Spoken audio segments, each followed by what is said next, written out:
Fresh Art International presents conversations about creativity in the 21st century. I'm Kathy Bird. Welcome to the Fresh Art International podcast. Today I meet artist-architect Sarah Oppenheimer and curator René Morales at Perez Art Museum Miami. It's just days before the unveiling of Sarah's project titled S281913. Sarah Oppenheimer is a New York-based artist who creates complex spatial interventions. She's known for challenging our ideas about architecture and our experience of space and light. The context for this new work is a recently built environment. Architects Herzog De Meuron designed the Young Art Museum in response to Miami's natural and cultural environment.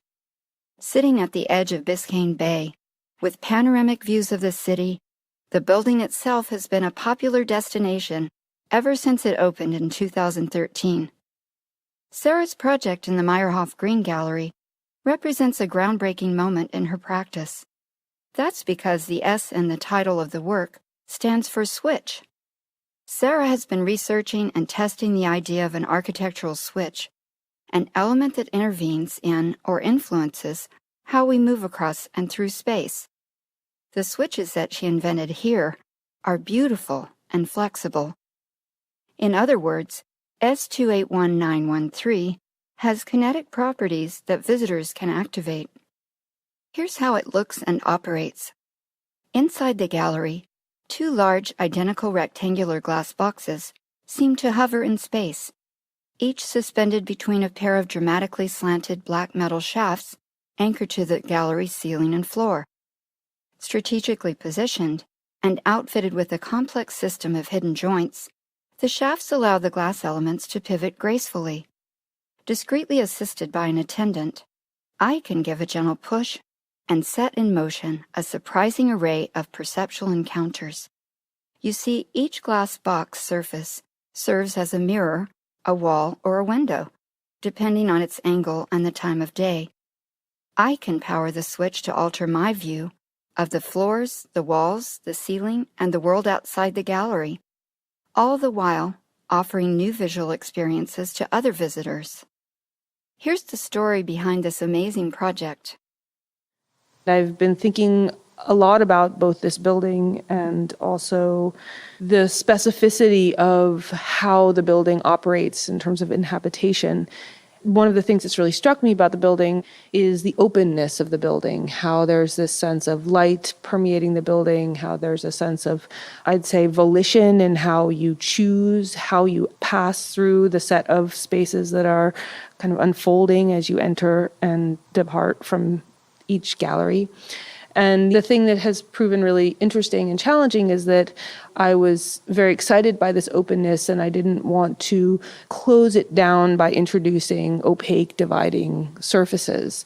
And the switch, which is this S letter, in some ways is about inserting a new sort of infrastructure into the building, which enables a rerouting of flow through the space without further subdividing it.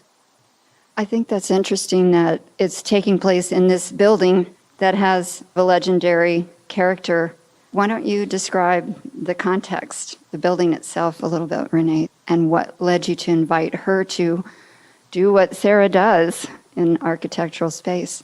Well, I think just to go back to that openness that Sarah mentioned, first of all, in terms of how the building relates to its site, it's designed with this stepped platform that invites spectators and individuals to come in from the park. You don't have these hard and fast thresholds that create distinct spaces throughout the entire building. I mean, we have a couple of those, but mainly what you have is this sense of kind of a seamless, like a smooth transition, like a flowing from one space to another, which is quite unique, especially for museum architecture, which tends to really consist of distinct spaces that are together make up box after box after box in an order, a close succession of boxes. Herzog De Meuron, the architect's design PAM, really kind of exploded that traditional architectural layout typology with this building. Sarah very astutely picked up on some of the most unique aspects of this building, those two aspects in particular. in designing her work and creating an intervention in the Meyerhoff Green Gallery that actually functions to intensify both of those aspects of the architecture. I'm wondering, by inviting Sarah, what kinds of conversations you're hoping to spark as a curator.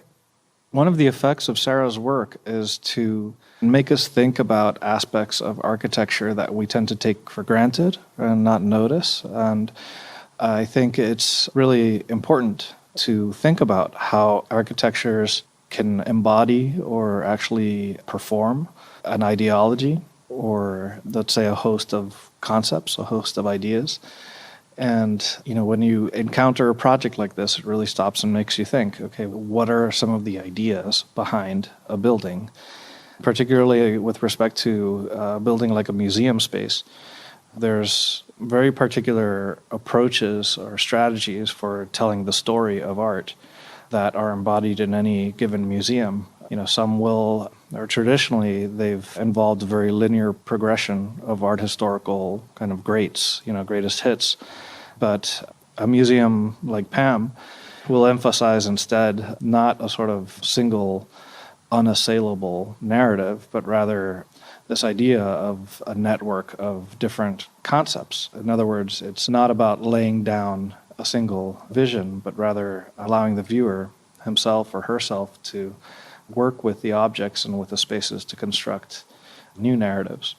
So that's just an example of the kinds of ideological programs that can be literally baked in or cooked into a building. And Sarah's work is very good at prompting us to stop and think about what a piece of architecture is saying and what it is prompting us to think, how it is prompting us to think, and how it is prompting us to see.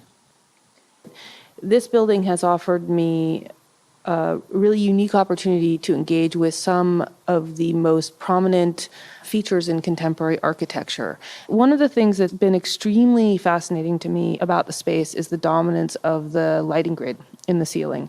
And the lighting grid, to me, stands in for a kind of regularity within this rhetoric of difference. So you have this sense that this is such a site-specific location, and it's extraordinarily tailored to this very specific sort of site conditions. And then I feel like there are certain aspects of the building, such as the lighting grid, which in fact become not unique, because in some ways they could be considered unique to Herzog De Meuron, but certainly not unique to this building. The piece, in terms of how one engages with it, when it is not within this tandem relay from the interior of the collections galleries to the exterior of Biscayne Bay, starts to reflect the ceiling grid in such a way that it becomes almost the primary visual feature in the work. And the relationship of the room to the relationship of the fluorescent lighting then starts to almost be the preoccupation of the piece. By virtue of its ability to both focus on the space and focus on the object, this switch-like aspect causes your attention to go back and forth between the object and the space. And from certain angles, from certain trajectories through the space, these rather large, massive elements seem to just completely disappear. It's almost as if they're kind of hovering in space very weightlessly, even though they are quite heavy. But then from other angles, they resolve into almost a wall, like a visual wall, as if the ceiling has dropped down from the horizontal plane to the same vertical plane as the viewer's body, or the floor has done that. So it creates this strange effect, and again, a reorientation, which is not altogether totally different from what Sarah has done in the past with very different means. This idea of kind of rotating the X and Y axis of the Earth, as if the Earth is kind of shifted, is in a way more subtle here, but also I think more complex. I think Sarah continues to build her practice and to go into more and more complicated ideas. Yeah, we're extremely pleased. We can't wait to share this project with our audience. I'm excited. There will be a new experience, a new interpretation of where you might be going. I'm very excited to be here. So I'm looking forward to seeing the piece myself. I'm Kathy Bird. This is Fresh Art International with artist Sarah Oppenheimer and curator René Morales. Animating a corner gallery of the Perez Art Museum Miami at the edge of Biscayne Bay, Sarah's two magnificent architectural switches generate unexpected encounters with space and light. This temporary intervention invites visitors to upend the building's horizontal and vertical planes. Sarah Oppenheimer has created yet another fresh spatial experience.